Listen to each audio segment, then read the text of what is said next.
Jazz record, more than just music. Hello everyone, and welcome to our English language learning series. Today, we're diving into a fascinating phrase, jazz record.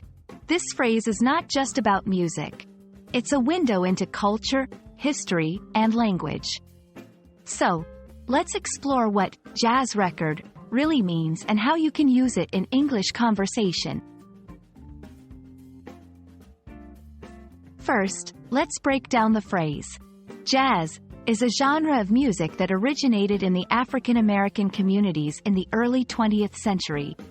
It's known for its improvisational style and rhythmic complexities. On the other hand, a record generally refers to a music album, especially those produced on vinyl discs in the past. So, jazz record literally means a music album in the jazz genre. However, there's more to this phrase than its literal meaning. Jazz record isn't just a term, it's a piece of history. Jazz was not only a musical revolution but also a social one.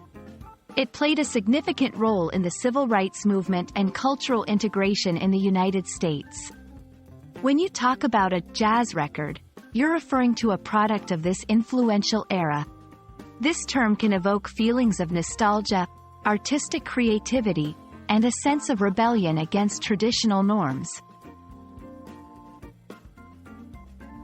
In conversation, jazz record can be used literally to talk about jazz music or albums.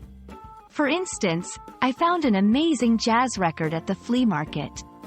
However, it can also be used metaphorically. For example, this new project is like a jazz record. It's creative, spontaneous, and breaks the rules. Here, the phrase is used to describe something innovative and unconventional, much like jazz music itself.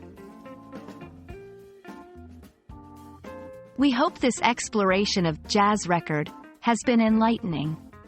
Remember, phrases like these are more than just words.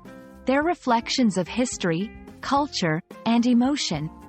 Keep practicing your English, and soon, you'll be improvising with language just like a jazz musician with their music. Thanks for watching, and see you in our next video.